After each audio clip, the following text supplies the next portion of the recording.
Ceux qui êtes branchés sur OMSA Télévision et puis émission Nabino Yabana Mboka, émission Oyo, charge la population congolaise, Nenge Mwanamboka Bukulaka, Fachi Béton, Félix Antoine Tshisekedi Tshilombo, Alobaki Nanga, Ndeko Sombodibele Basile, Ozamwana, grand frère Nanga, Adam Sombodibele, ancien journaliste, il y a OZRT, Oyo, Azaï Kolobela Pemboka, Alobi, Ndeko Basile, Lobela civisme. Émission na yo fo lobela civisme. Bo lobaka vérité autant que Rosala cerné. Bo bombakate yambaka bato pe na téléphone ba solo na biso ba yebisa biso. Bezali bongo pourtant du peuple émission na bino to senga déjà bokoto. Lu changer de veto. Ku changer de veto. To solo là. Et tout un spécial. Banamboka d'activités zali belé banamboka ya plateforme à munene oye na mupe pasika les changements en marche.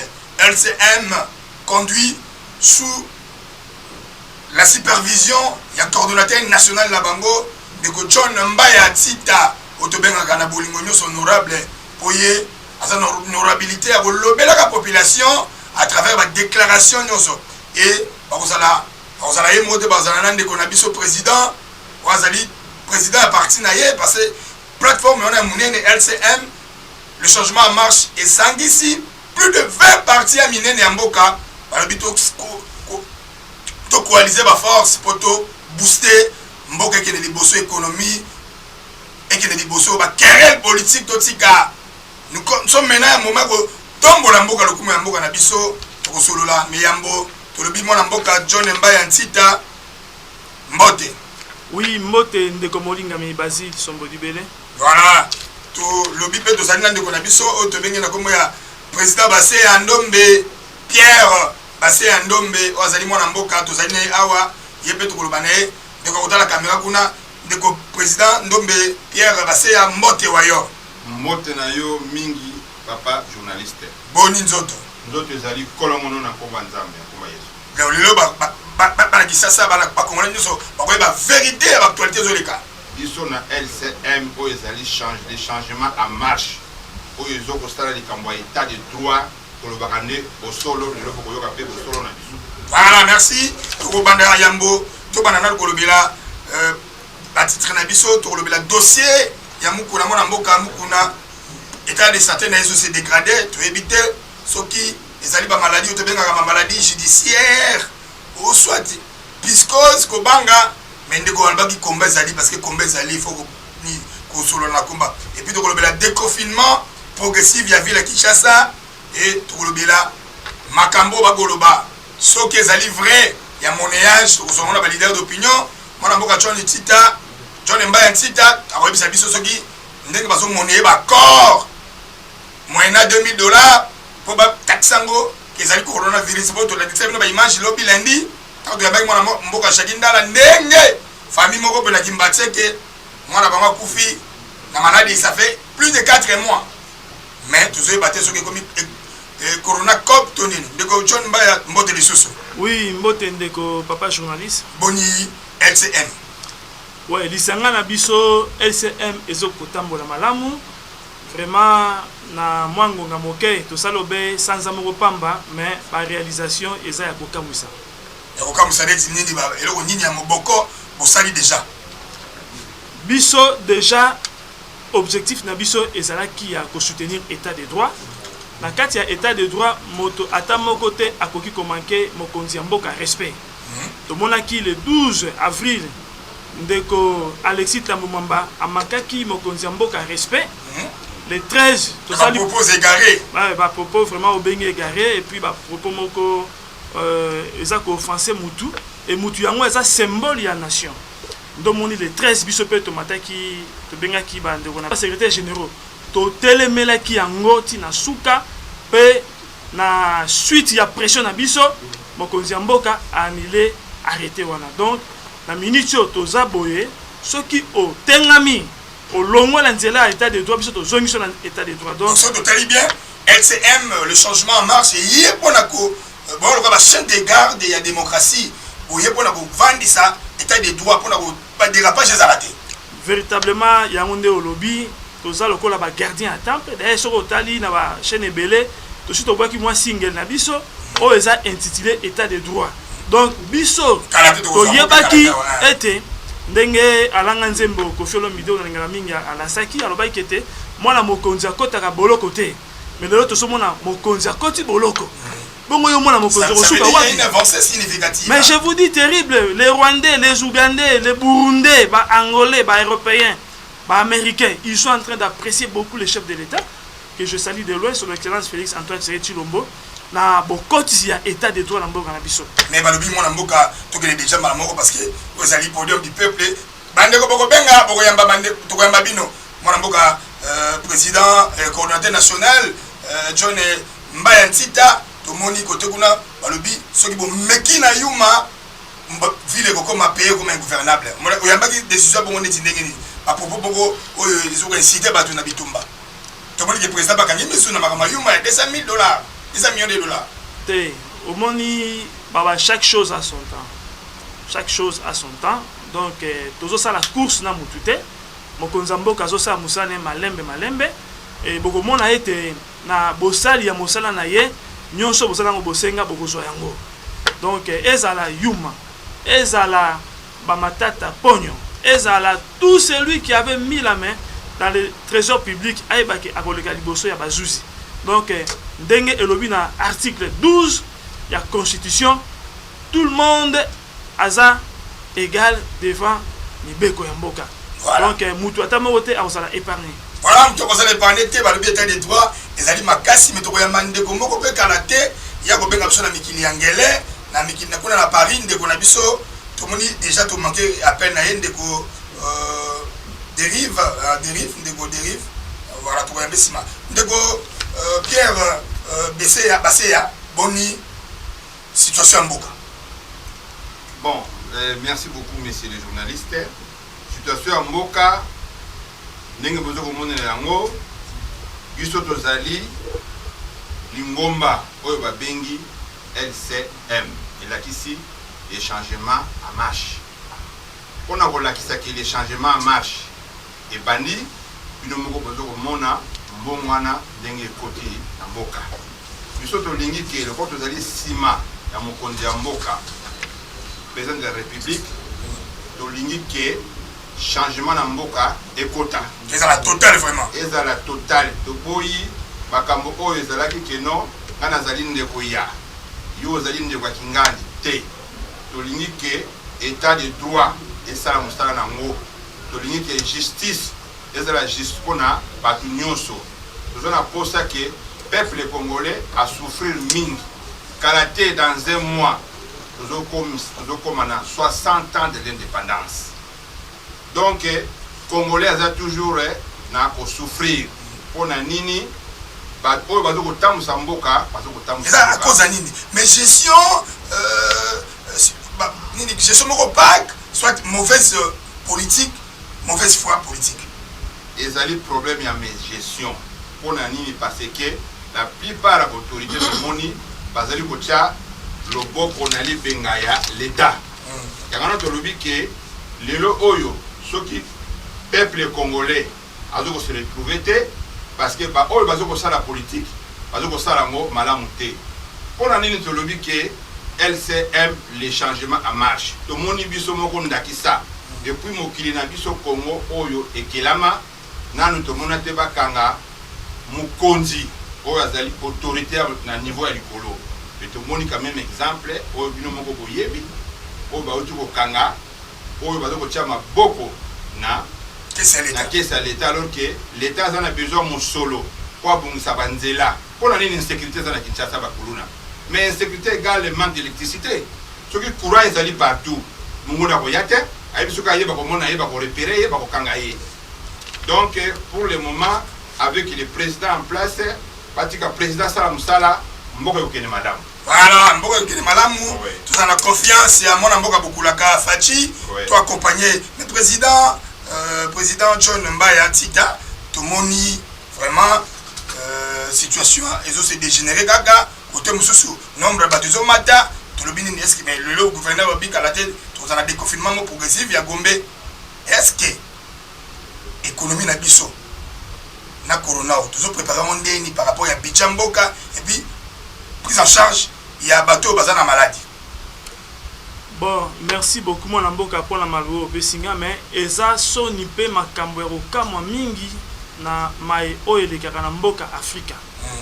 Biso ba africain to ça lokola ba malandangulu. Donc ceux qui ba malandangulu c'est-à-dire des gens des suivistes voilà. Voilà mimétisme. Bon, ceux qui mondela lobby confinement, biso pe confinement. Mondela lobby de confinement progressif, biso de confinement progressif. Ça n'a pas de sens. To fermer ma frontière na biso inutilement. Voilà. Nous avons fermé nos frontières inutilement. Manque à gagner par rapport à moi ba mieto ba mindela pesi biso et ça m'a cassé. Par jour nous enregistrons beaucoup de millions de dollars qui rentrent dans les trésors publics. Mais banda to kangi ba frontière économie et ça na c'est. Quand on dit qu'on va ouvrir Gombe progressivement, c'est-à-dire quoi? Ce sont des termes qu'on imite à partir à Occident et nous sommes contre au sein du LCM nous sommes contre. Donc il faut imiter ba mindela te na ba buzo na bango. D'abord, d'ailleurs, j'allais dire d'abord, d'ailleurs. Mais quand même, il y a un intérieur à pays. Il y a quand même une province, mais il y a un problème de Nika, il y a coronavirus, mais pourquoi dans le lobby, ils sont noirs, africains, tout ça, malandangulu.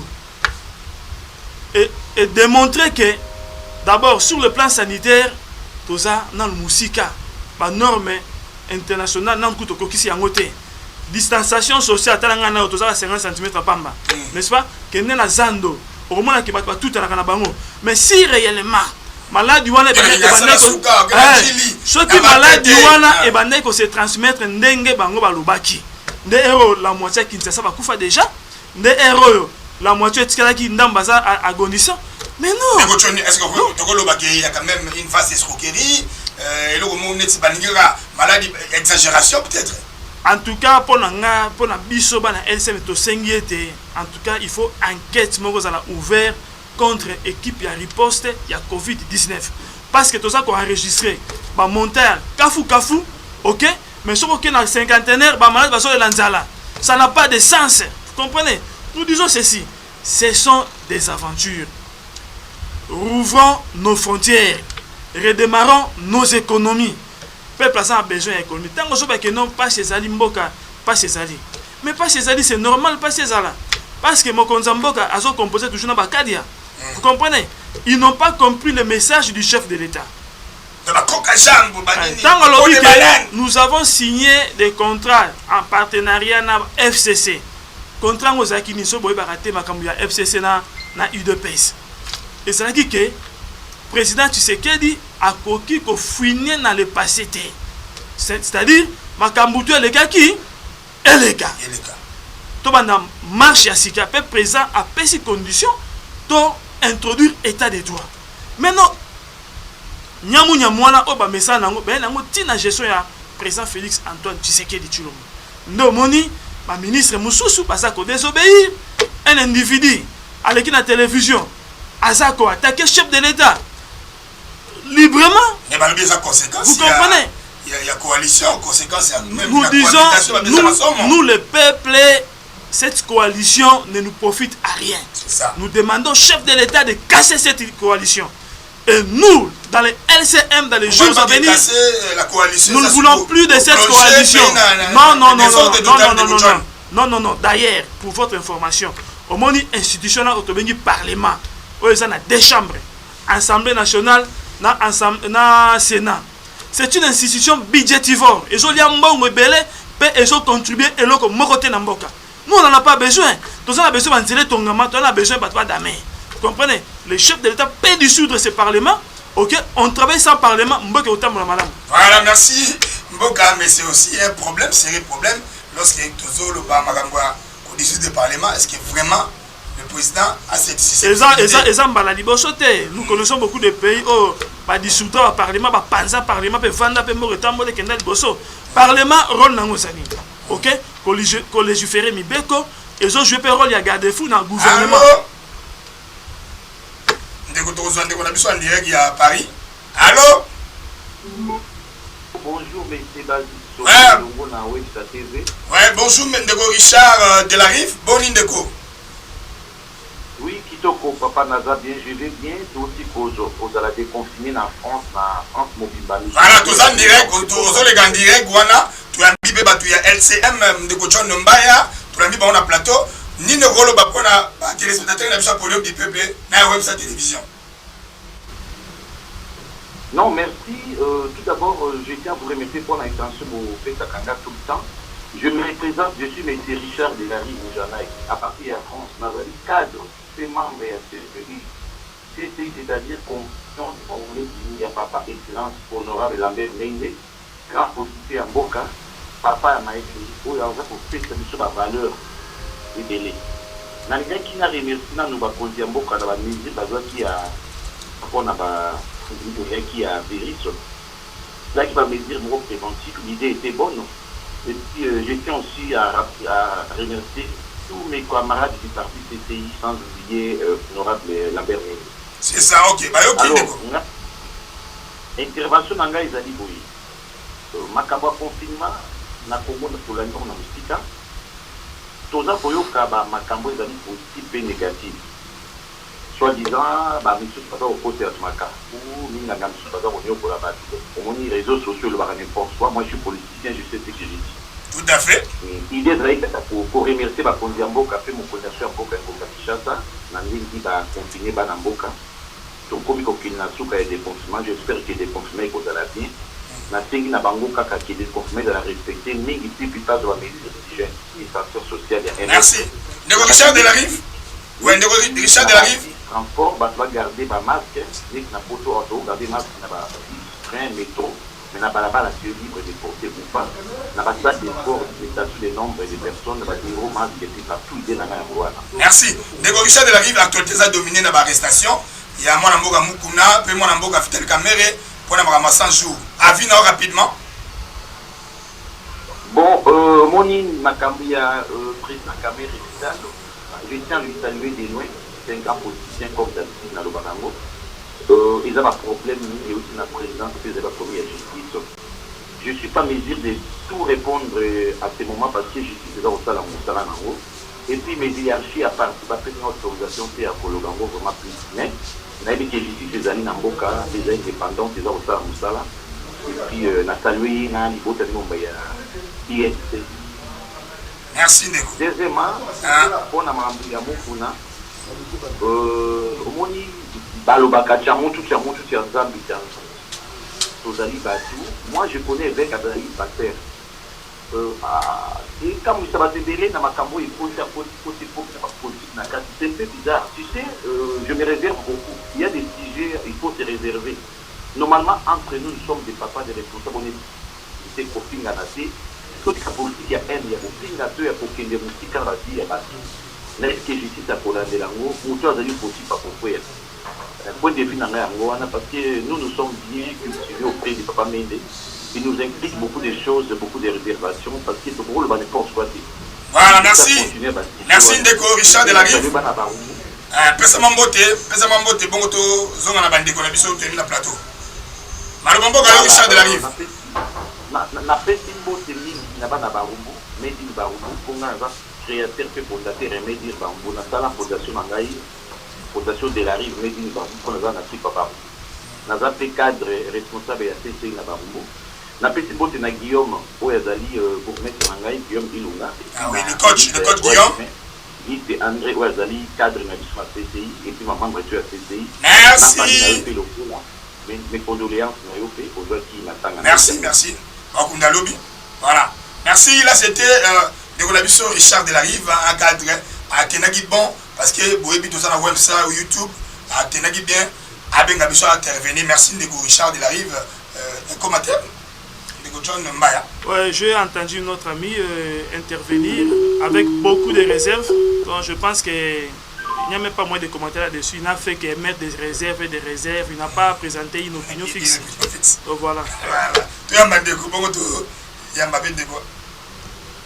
Allô Ndeko. Allô Ndeko. Allô. Oui Ndeko bengi biso abko monani. Comme une Ndeko lobini ni pa mboka biso. Il ne volume à TV. Bon, premièrement, la félicité dans Mboka. Merci. On a nyonso à tout ça là. Oui. Malgré il va on peut s'apporter pourquoi à aujourd'hui cabinet gaé la justice tout ça par à côté là. Dans les cas ma case puis il m'a mon pas politicien. Tout le monde si ma mon non condamné à président de le voter pour un c'est que il peut la même mise dans ma campo. On pas le voter. Et là qui plus loin que tout ça qu'on va aller aux commission pour publiquement. Mais tant que commission na suka, je fais ça non. Ba homme politique, et donc comme ça ça peut être comme moi, mais dans la TV. Donc, ça n'a pas confinement. En tout cas, vous comptez moi, que vous revoyez la place douane. Vous revoyez la plante minière, pour prolonger les sous-sous, il faut que vous n'ayez pas paramètre. Parce que l'économie a déjà parlé, je sais que par le bac, la personne n'a pas de prix. Mais, par mesure, mon sous-sous, ou plutôt que ça là, cette population n'a pas de petit coup de besoin dans le bas. Tous ont été prudents, puis on a pu au pays. Quand on déconfine ça, la main, ok. Voilà. Voilà, il y a biso. Ndeko Baseya, Ndombe Pierre. Moi, commentaire par rapport à ma déconfinement, par rapport à Ebola et il y a coronavirus. Est-ce que, comme il va s'escroquerie, par exemple, lobby que, par exemple, mon néango, à travers $2000 pour famille ndi makekong na bango ba taxango ya na maladie ya coronavirus. Merci papa journaliste, on a complété moi le coordonnateur national de John Mbaya pour les Kamwa autour beta CT. Biso to lingi ke LCM parlement wana fezala et sous. En plus 80% bateau bazana parlement. Bazala voté te. Mais Ndeko Baseya. Bazala qui va nomination. Comme ça président de la République. Dictateur, non, toujours comme ça est dictateur T. Toujours bandé pour solo, nous avons ça, monsieur le journaliste. 80% au bazar parlement, ce sont des nominations. Au monde qui va élection catastrophique au Nangasaraki. Donc, même le président cordon national John Mbaya Lobby, c'est là un budget fort. Et ça budget en surprise, ça ne sert à quoi? Ça ne sert à rien. Sénégal a l'Ongola Sénat. Parce qu'on vivre bien. Mbongo na basala ka Sénat. Donc ils ont un ministère intérieur. Justement, mbongo o ba pesa ka bata Sénat na ba million wana. E ko tonga nzela, tozana ko pitote, tola banzela te, minezate, mais na comment tozana nini? Tozana eloko moko te. Alors, pour na likambetali déconfinement, tozoko senga na ba autorité ba déconfiner zone ya Gombe. Si on va tika en état d'urgence, c'est pas un problème. Allons Ndeko. na zolanda émission na yo. Allons Ndeko, pesa biso na mbote yo bengi biso wapi? Na bengi bino na commune ya Mongafula. Voilà, tu yambi bandeko na biso LCM, le changement marche au lobby pour na mboka Ndeko. En tout cas, naza d'accord l'émission par rapport à Ndeko Nenga lobby. Merci. Pesa avis na aussi go. Parce que Babilo Kolokola ba parlement wana les deux chambres wana Assemblée nationale na Sénat. Et ça bilo ils contribuer na mboka oyo te parce que ba homme politique ko bazana tati ya les deux chambres wana bangonde matu baboma mboka oyo. Hein? Donc c'est concerné na batuana à dissoudre les deux parlements on est important pour mon côté pour la mission na Congo. Balongo bakende. Merci Ndeko. Auto Ndeko Baseya le bombo kayo. Ndeko na ngai na Tondio Botondi, lokolo zali elongo na biso vraiment Nzambe apambola yo. Ya wana zayo koloba pona likambo etali de confinement to ko senga na autorité ba déconfiner commune ya Gombe. Si on va retirer état d'urgence to ebi yango, ezali ke mutu na mutu fala ta masque, to respecter distanciation, to respecter ceux qui bossent dans un groupe, pas plus de 20 personnes, tu as mesure notre gouvernement doit qui. Voilà ce qu'on dit, mais déconfinement, il y a Gombe, et donc ça la passe pour la Banamboka. Parce que Gombe, c'est l'épicentre, du tout, Kuna, du tout, faire Kuna, et les deux grands hôpitaux, il y a Mboka, Maman, vous avez Gombe, Ngale, va besoin de Gombe. Justement, monsieur le journaliste, il n'y a pas qui déjà réunion, parce que ça a déjà planning. Pour déconfiner totalement, dans le but bien pas de déconfinement partiel, totalement, il y a commune, il y a Gombe. Voilà, monsieur le journaliste. Voilà. Merci, mesdames et messieurs. ozolanda biso wana ezali wemsa télévision podium du peuple namoni ke tokoyamba bino malembe tozogere kaka bapele parce que bana mboka baza na maloba koloba tokoti sikoyo affaire pasteur Mukuna babi état de santé se dégradé mais tout ce que nous n'avons rien yozali juriste maître John Mbaya procès wana ngai loke bangisaka ka célérité na moi rapidité ba même fait on est autour de la ba même fait similaire ndeko bakenda ndeko héritier wa Danabe ndeko o église biso ya limité wana nani ba sexta bwana mais ndeko Mukuna tubenga on y acharnement tout le bani FCC aza au contrôle aza au manœuvre to ndeni ndeko John Mbaya. Bon, dossier ya passer Mukuna attends moto ça aveugle à comprendre que c'est un dossier d'abord très mal monté, très mal présenté. Bazui ba image moko ya lokuta ba coller yango passer Mukuna. C'est facile à analyser mes chers amis. Yo za na motuka, ndeko basi aza na motuka. Biso pe to za na mituka. Tant que to ki bilenge, on faisait quand même des folies. Na kasa motuka aussi moi ndeko na moi si bo sepeli moi moke. Mais la kasa motuka, est-ce que mutu akoki ko se déshabiller totalement? Faux et archi faux. Et tika au maté. Donc, vous parlez du montage alors? Un grand montage et puis très mal monté. Ok? La kasa mutuka et puis na butute mais na moi. Donc mutu a se déshabiller totalement. Et ça l'a raté. Et puis deuxièmement, le monsieur là qui est dans cette vidéo là, c'est un jeune. Et puis à ça tala ba paquet. Tala tolo, tala liboko. Mukuna sa bongote. Mukuna sa trapi bien sûr. Mukuna pas ça boxer. Mukuna sa non non. Mukuna sa trapi. L'ami de ton frère John. Mukuna c'est un trapu, un monsieur trapu, un monsieur cochon mais il n'a pas de muscles. D'abord c'est un papa, il n'a pas de muscles. Il n'a pas de poitrine comme Allô Ndeko. Allô. Allô, bonjour. Bonjour Ndeko, bengi biso comment on est? Ngai papa José na bengi bino na commune ya Kisengo. Papa José lobini po mboka na biso. Bon mboka na biso nazolo bana makambo mibale état de droit et puis na likambo ya corona. Rapidement Ndeko loba bimisa ma voix. Mokonza mboka zolanda yo. Alors maintenant problème est pour l'état de droit, c'est-à-dire mon Mboka vraiment félicitations à continuer. Il faut notre peuple congolais de Zatimanaye. Amen. Puisque les athlètes aux Alandenge, aux Araki du Bosso, aux Salamaka Mundengo Lingi, mais bazo poursuivre l'autre. Et problème à Corona, papa Corona, ils ont la question sur les Araki, dans les bateaux bâtis. Ekomi sikoyo na médecin ekomi kopi na bango po bali ya mbongo bazwa sikoyo ke bato bakenda ko convaincre bibembe ya bato ekoma na groupe ya corona pour que effectivement le président peut pas sanctionner. Président de la République va sanctionner. bafungolela biso banzela puis biso tobikaka na banzela wana. Merci. Eza somme. Et dans des droits besoin luka yango e bandi. Et dans des droits l'accipe parlement asamsane. Comme le dit Kabound asama poko so ebele bele. Ndeko John bato bazo se bela na bilo bakasi ba lobi bozo ba bien par rapport à l'état des droits. Si ça va Mukuna nan. Donc nabandai koloba était dossier à Mukuna, c'est un dossier, c'est un grand complot mal monté et par des amateurs. Ils n'ont pas pu paquet donc confirmer et puis au moment où ils sont violés, ils sont filmés, donc ce sont des bêtises, ça, ce sont des bêtises. Donc moi je pense que le procès de Mukuna doit être un procès public, ok? Et vous savez en matière de viol mon cher ami, pour réunir les preuves. C'est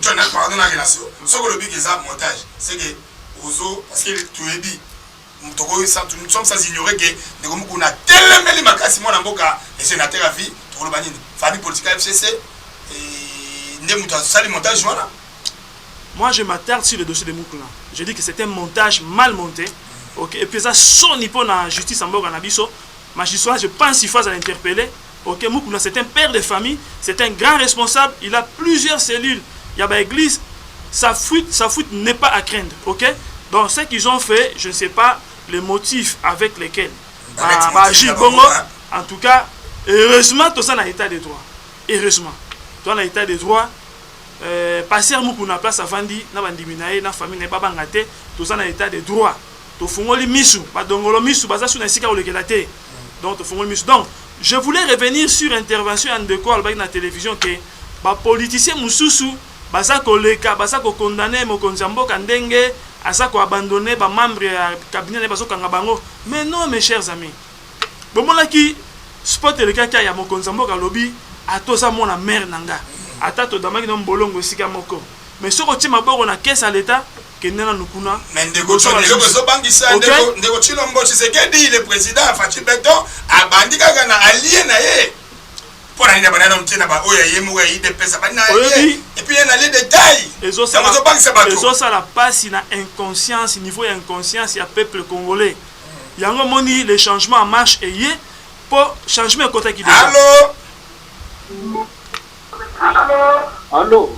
Ndeko diminuer volume à télévision s'il vous plaît. Bonjour papa journaliste. Oui papa diminuer volume à télévision na yo.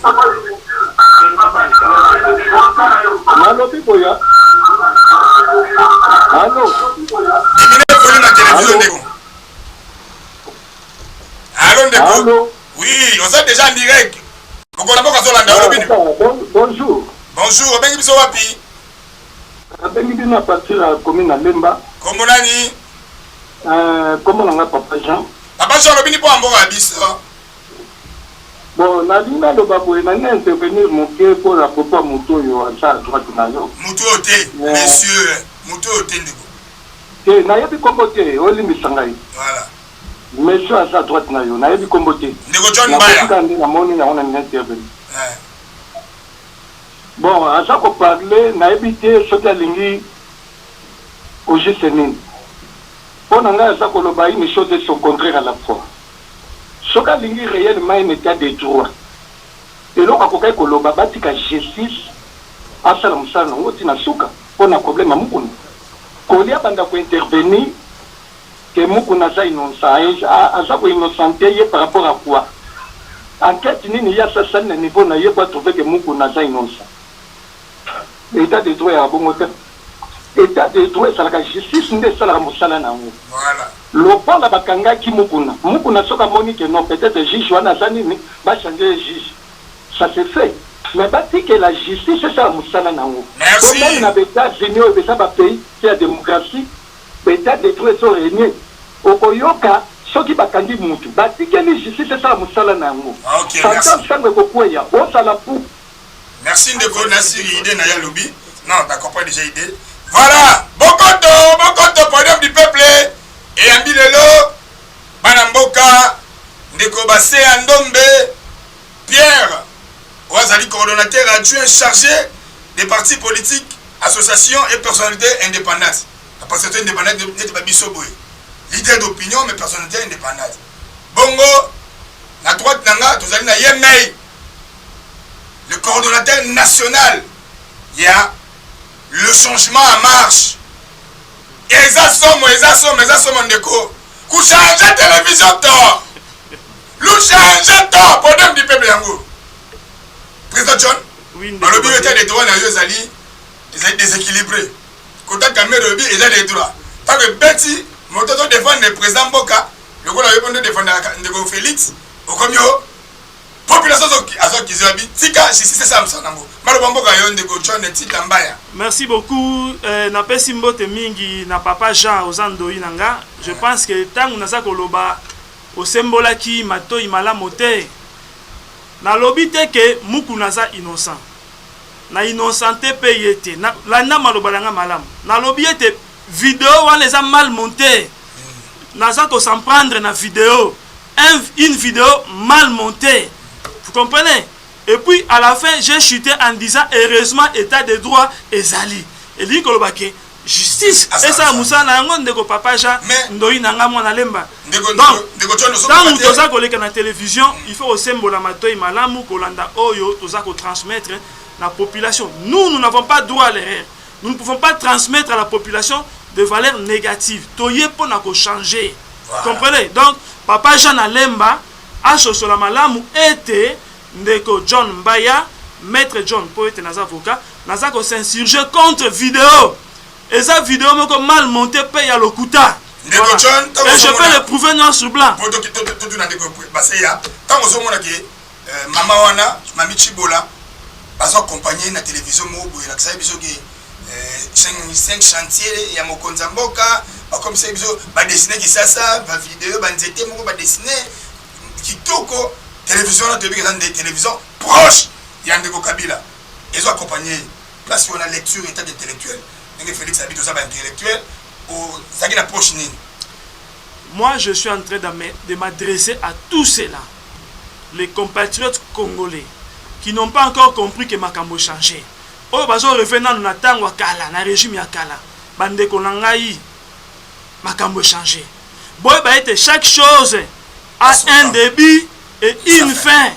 Na minute yo to komi na suka ya bosoto, to komi na suka ya kinyamu nyamu, to komi na suka ya moyibi, to komi na suka ya détournement, to komi na suka ya justice à double vitesse, to komi na suka ya justice kaka ya ba riche. So ça mobola combien de babola ba botol ba mapangu na ville à Kinshasa oyo. Merci ndeko. Le ba comme il banda parce que il était pauvre mes chers amis. Voilà aussi mal bamingi, tu peux se peine de président Basseya Pierre a ça son analyse et puis toujours comprendre so ba kangi au so dans ndako so ba bien. Zo ganga betela Kabila maboko, ba betela Kabila maboko Kabila. Na kutani na famille moi si na famille Laurent Désir Kabila. Taka bakangio mamoko komi malade. Est-ce que ça va maladie judiciaire? Bon, tu vois ça aspect au lobela, mais lobela mingi oyamba ki sangona ndeni tango moni mwana mboka akele sika passer et puis rapidité. Il y a instruction dossier. Merci beaucoup monsieur les journalistes. Biso to mona ki boyi. L'évêque pasteur Mukuna a kene ko porter plainte na cour constitutionnelle. Pour makambo oyo notre ancien président a salaki tango salaki na pouvoir donc on est beaucoup à likambo selon yo pour ngai ningi na zomona makambo mo tango passer Mukuna kei ko porter plainte na cour constitutionnelle et wumela kité to moni madame Chibola na avocat na ye ba kei accompagné na télévision télé 50 approche ya président ancien président exactement. Baké ko déposer plainte na cour constitutionnelle balbi que non Mukuna harcèlement sexuel a violé tout consort to mona ki ba rédaction des documents voilà mais ngana lobi boye ataba ne ko basi bino bo mona wapi mutu oyo bazo violer ami filmé pour ce que bazo violer yo ba ko kata bilamba ba ko kata azo filmer bourron na emo voilà mais comment c'est filmé pour ngai ne to ba kanali faransa il y a une anguille sous roche. OK. Et comme il faut le dossier politique. Anguille na lingala badonga ngo Sonzo. Non. Anguille mabongo. Ngolote. Ngolo mabongo. Voilà. Mabongo ngolo. Ngolo ça poisson chat. Voilà. Alors pour na biso to lobi biso bata LCM, c'est un dossier monté de toute pièce. Allô? Totika justice ça la musala na yi. Allô ndeko? Allô. Oui ndeko bengi biso abi komo nani? Ah, papa. Ah, comment on a eu le Marisha Tu Marisha ilunga lubini pona mboka biso. Na zoni ngana vérifier information etamboli awa ke batindi Kabila tindi poison ba pombe mugolana. Ah, bade tokolo bandeko. Kimseza matata bobenga ka. Ko lobana likambo yo monite. Botika ndiko Kabila pe mana kinga kati kimia. Malobombo ka ndeko. Oui na mongo pona ndeko oyo awuti ko benga ekatali na nzela merci ndeko na biso makambo lobi ya poison soki nini wana toyebi yango te mais oyo tolandaki na ba réseaux sociaux paraît-il que Mukuna na couloir na ye bato bayaki kobeta na porte na ye babeti bazo forcer porte bayeba na Mukuna fongola ya wana zokosenga est ce que na prison kuna sécurité ezalaka te balobi te na cellule bato bafungolaka batalibande nde bafungolaka nini nabi Mukuna akosi na ye eza makambo lokuta jamais bakobetele porte poso basali mabe bakofungola porte nde kofungola parce que prison ezali sika oyo fo ezala na sécurité mpona nini ezalaka bakangi mokonzi basengi liberté provisoire babi kopesa babi que non tozo banga soko za libanda tango suto bakosala yo mabe yango batiaka bato kuna na prison mais to comprendre te ndenge nini bato pake nous frapper na porte ya mutu ba forcer ki afonga la porte nde réponse to kopesa yo yango na mais oyo libona Allô Allô Ndeko Ndeko qui est voilà Ndeko basi à continuer voilà donc ngai na ndingi kopesa yo bobo vidéo le vidéo ça montage mais na pesi bino ka exemple moko na bi nani yango oyo Ndeko John Mbaya lobi fimba on les a nzoto ya ba chaîne par comme kolobo ko fimba bongo ataza si sportif monsieur le journaliste yo ndongo za ndi mwana comment tous en déco rapide allô Ndeko Oui, allô. allô maman bengi biso comment nani Oui. Na lobby ah comment on a vu na pana combien de sel. lobi ni pona mboka biso Ndeko ki Ndeko batika biloba loba nini mboko pe biloba loba leki mingi Ndeko basi ya maloba mboka yo voilà ngai nazoko loba boye tozana besoin na mboka na biso ya liboso tozala na paix mboka ezala na paix mboka ezala na kimia tozali kosenga mboka ezala na état de droit mboka ezala na justice pour tous bato oyo bazo kosala ba détournement na caisse à l'état il faut batika biloko wana lelo babandi na Vitali Kamere aza wana justice asala likambo na ye soki Vitali Kamere a détourné ki mbongo bakanga ye asala Ndeko Kamere ba lobi ali moko te azaki neuf likambo te la coordination wana yango tozozela le 25 te soki le 25 ekoki tokolanda ekozala pe ndenge ezalaki biso nyonso tokomona oyo ayebi ke ezala na ye moko numéro 1 Vitali Kamere ezala ba oyo asitaki moto oyo ayebi ke aliaki un franc ya l'état na makambo ya 100 jours le chef de l'état il faut bakanga ye batie na prison bapesa ye etumbu pour servir d'exemple mais Ndeko basi ya babiso balobi ke quand même à sa grande personnalité à notre présumé innocent akoyaka koya kosamba peut-être évoluer à la limite résidence surveillée pour rester de mouvement maintenant kozwa traité du cabinet ça peut honneur ça sent l'acharnement justement tu as dit que jusqu'aujourd'hui Aza présumé innocent ça on le sait personne ne l'ignore mais pour un honneur il y a pas d'honneur il y a pas de kosamba de makero so héros ke kosamba pourquoi bien biso kosambusha Ndeko botina niveau wana non basambusi Ndeko te ezali justice nde ezoko sala musala na ye pona ko l'accepter état de droit en marche yango na biso to sala plateforme na biso na kombo ya LCM donc l'état de droit en marche il accepte mboka et bani ko sala musala nango pour le oyo pona nini Congo eza pauvre pona nini Congo ezangi banzela pona nini Congo ezangi ba avion pona nini Congo ezangi hôpitaux pona nini Congo ezangi ba marché pona nini ba Congo bazaka susu bourse te allô la beni la commune allô la beni la commune en Chine Ndeko comment nani Ndeko comment la Hervé na lobi yo boze tele ko singa ndemu ko singa dino boya wapia bino mikoro boze tele namoni bafingi nani Ndeko benga pesa idée eza émission mokonzi mboka zokolanda conclure voilà donc pour la conclure nani na loba boye bakonzi oyo bazoko diriger mboka na biso batika ba détournement soki batiki ba détournement Congo na biso ekokoma malamu tokozala lokola Afrique d'ici des alliés mais biso awa soki okomi mukonzi obani détournement oyibi mbongo osomi lupango okomi na base ebele après ba mapango okomi na base ebele okomi na ba mituka minene obosani ke peuple azokolia matiti yango tozokosenga nazokopesa félicitation na justice parce que justice oyo toyebaki likala ezalaki justice oyo ezalaki à double vitesse mais justice oyo ya sikoyo ezali justice oyo eponi mwana te leki te riche te pauvre te moto aza na droit na ye bakopesa ye droit na ye vive l'état de droit voilà vive l'état de droit tozali kocontinue émission podium du peuple Ndeko tout comme si on attend ndeko John Baya to solo na makambi ya justice o bakangi bandeko kamere meto yamba anu ndeko bon to relancer yo alo ndeko bengi biso ab komo nani Na bengi bino na commune ya Ngiringiri ya. oui bengi biso na commune ya télévision biso beto za ngingi olobi ni bona mboka la biso mama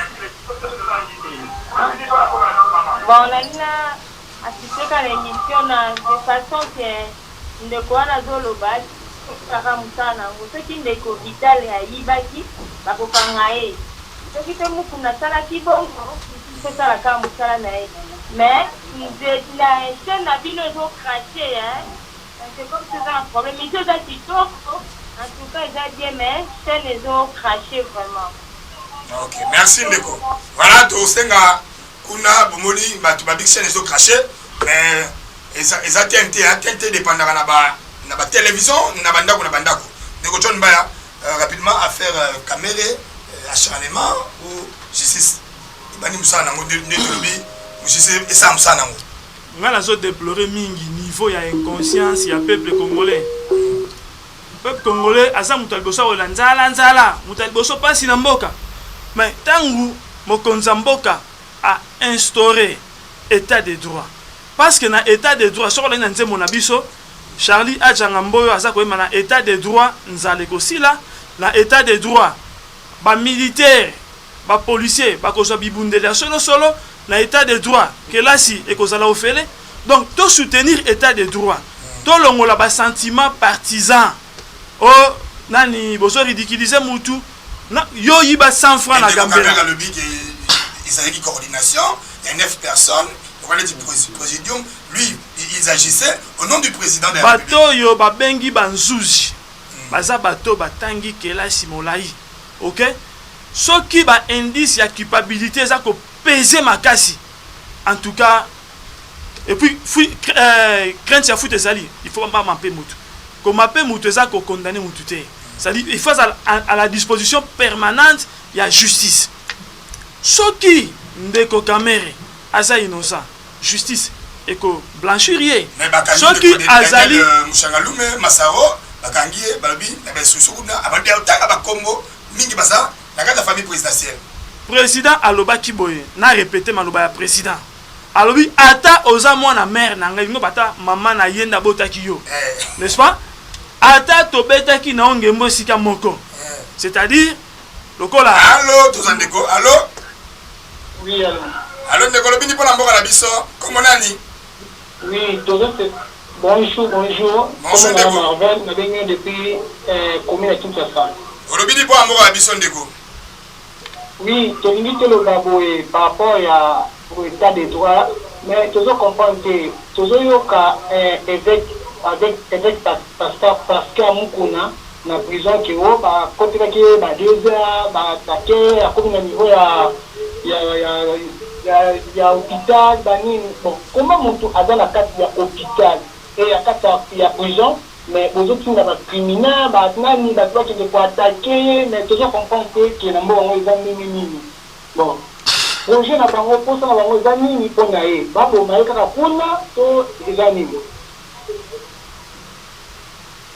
Bandeko totika ba simple accusation état de droit ben l'accusation na ba preuve ya tika o batindaki mutu kuna pe ba osa ba gêne na bango e ba pe ba gêne to boy pe ba maladie judiciaire ndeko John Baya conclure le sujet à caméra.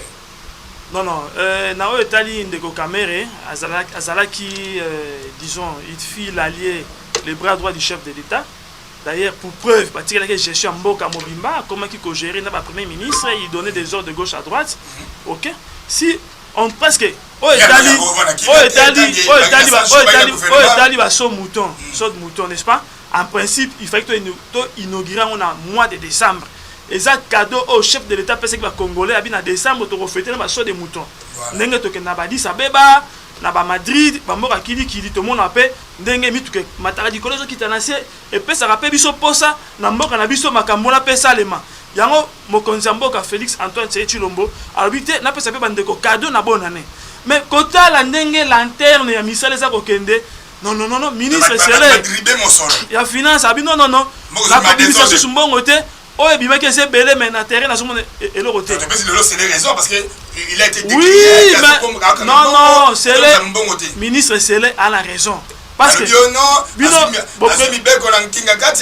vous présentez des vies il y a $100 par exemple n'est-ce pas pour ton anda on a $100 aussi au bimisi $85 attends l'inton bochete pourquoi je suis $15 donc quand on donne $15 ndako aussi la tête na esele ba okanga non il a été prudent.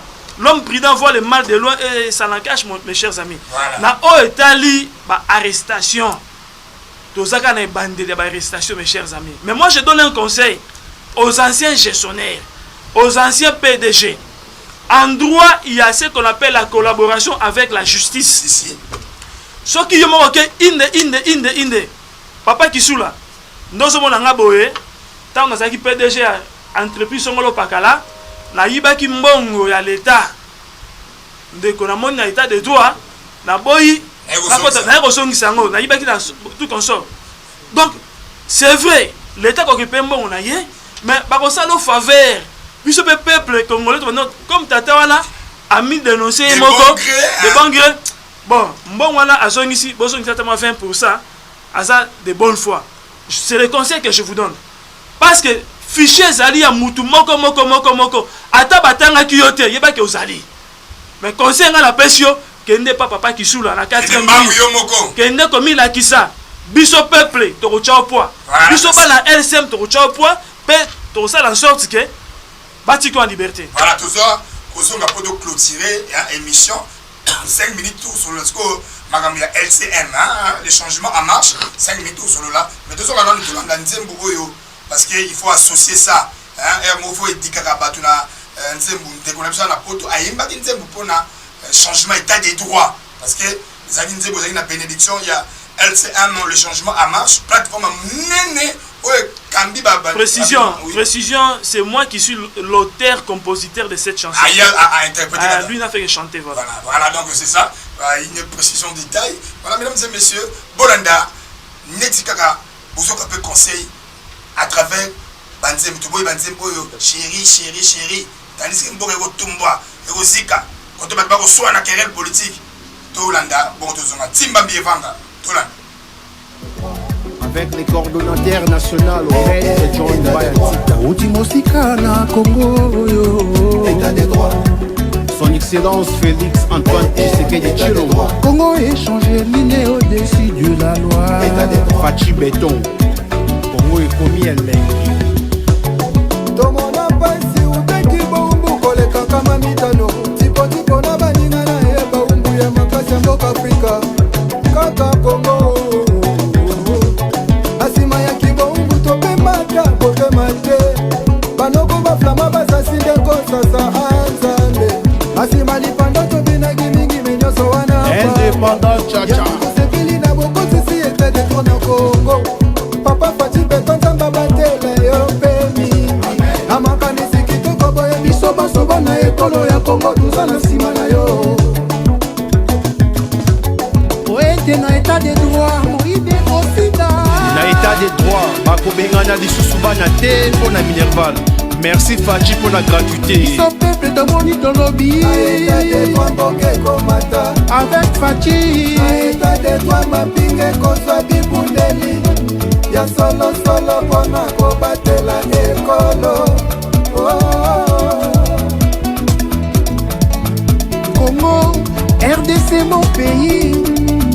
Osaya congolais nyonso ezalaka.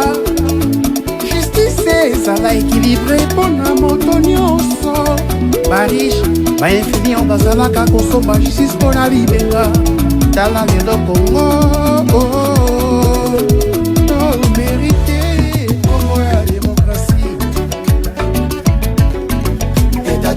Nani alobaki mwana mokonza kotaka boloko te. Nouvelle génération tu sais que toujours sima ya Fachi. Coordonnateur Junior Mata. État des droits. État des droits. Fachi Béton. État des droits.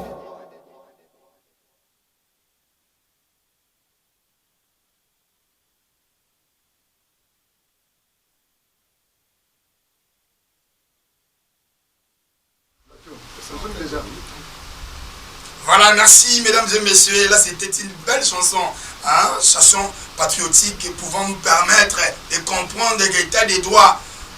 Tebayo! État de droits, c'est là. Ngai, le président Félix. L'Ouganama. Ngai, natikali Mutakala. Ouganama, papa. Oh, je suis le frère, j'étais à Paris, on mangeait, on prenait de la tembo avec le président. On va vous arrêter, messieurs. Pas d'intimidation.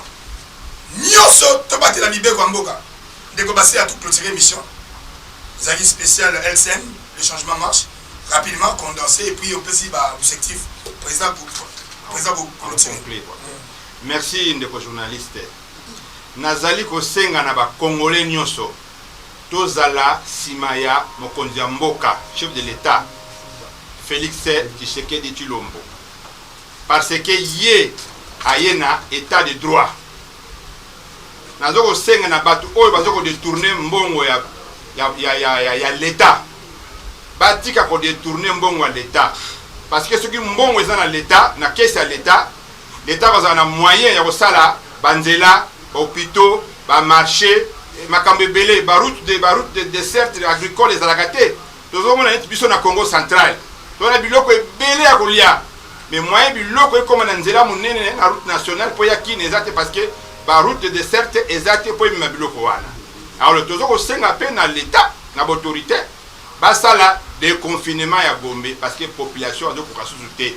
Mais au moins population a ko garder ba mesure nyonso oyo l'état zwa ki lata masque distanciation na o itali ba regroupement tout wana bino nyonso boyebi yango.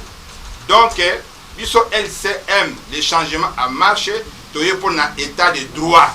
Nambala oyo nazo ko féliciter justice na biso. To moni que justice eza su ndenge ezalaki karaté. Justice comme ko sala musala nango. Voilà. Bampangi ya luzolo. Munu mpangi na beno baseya. Beno zibula makutu. Beno zibula makutu. Beno zibula makutu. Beto kele awa na plateau yo ya télévision ya Wemsa TV, podium du peuple. Wemsa TV, podium du peuple. Beto kele na coordinateur national ya LCM Mbuta John Mbaya. Maître John Mbaya Nzita. Mukena kutubila beno mambo kena kumonika kena kusalama awa na bwala na beto nyonso beto vwanda na nima ya mfuma bwala Félix Tshisekedi samu yandi enime kuiza na état de droit yani zola ke inza ya beto ya vwanda mbote beto vwanda ba hôpitaux beto vwanda na banzila beto vwa bana bake bakadi ya bourse fe benu mesaba mais bourse ke futuka mwana ngeka na kana kutanga. Merci Matondo. OK, merci mingi na beno nyonso sa muntango ke diaka mingi ve mbote na maputa na beno. À la prochaine. Merci kuiza tete Iwiri ego John Mbaya président national et LC coordinateur national LC et puis on a souka rapidement pétition ya ndikonao Jama Kabundu est-ce que ils ont froissé coalition de rapidement.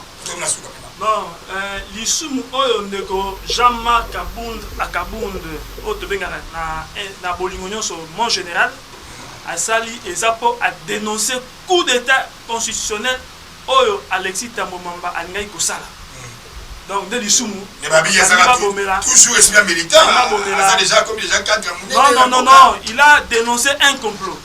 OK, tangu Tambo Mamba leki na Top Congo a l'objet Mokonzi Mboka a violé délibérément constitution et que a convoqué congrès.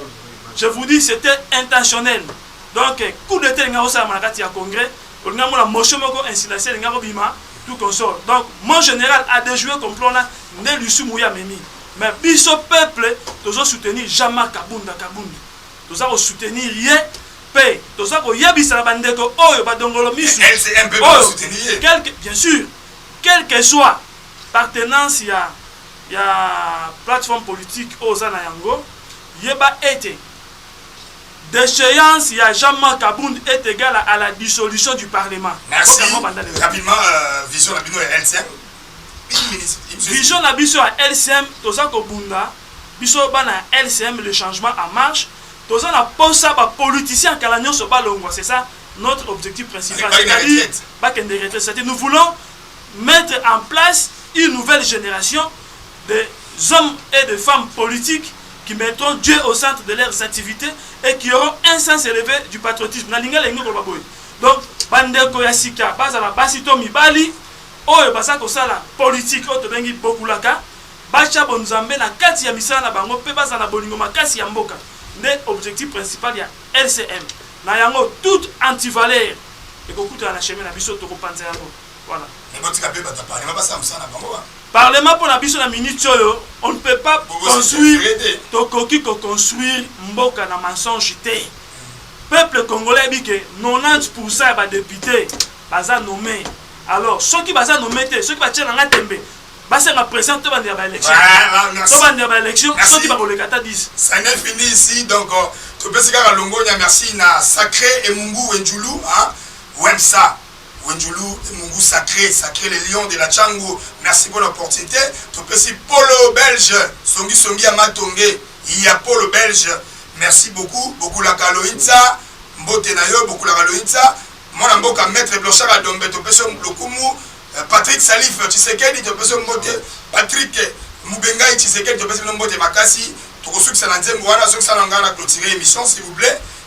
Tokosuki Sanango nazo désannoncer émission.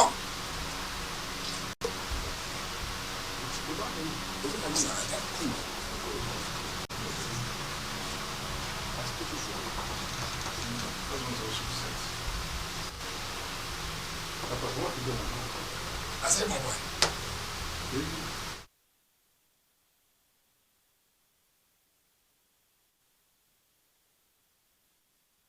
Flama basasi ndeko sasa anzambe Masimali panda tobina gimingi menyoso wana Indépendant Chacha Sepili na boko sisi ete de trona Congo Papa Fati beto nzamba batele yo pemi Namakani sikito kobo ya biso basobo na ekolo ya Congo Tuza na sima na yo Oete na état de droit Moïde Osida Na état de droit bakobengana lisusu bana te mpo na Minerval. Merci Fachi pour la gratuité. Son peuple de moni dans lobby. Avec Fachi. Aïta de toi ma pingue kosa bibundeli. Ya solo pona ko batela ekolo. Congo, RDC mon pays. Osaya Congolais nyonso ezalaka. Ezala équilibré pour la moto nyonso bariche bainfini on bazalaka Voilà, merci. Très bien joué ndeko na biso Mbiyavanga maestro. Donc le temps aussi pour moi de dire merci na Aouchalia qui moi la Vandal, Jonathan Moujanaï, maman comme on a vraiment Jonathan Moujanaï parce que maman a mon a milité vraiment. Donc merci beaucoup la Valoïtza, merci. Mon amboka maître Blanchard a dombé topesi merci. Jerry Dansi Archi boyebi ke naza éprouvé donc on a okunda mama lekinanga Panze Malanya tokozala bongo lobby tokozala ba John Mbaya wana na 11h na Veni Kabalo numéro 141. Donc je vais pleurer ma petite maman lobby bomona ndikonanga akosala émission awa donc et vous allez vraiment plaisir et c'est toujours na souci à Wemsa télévision. Donc merci na Sacré Wenjulu Mungu.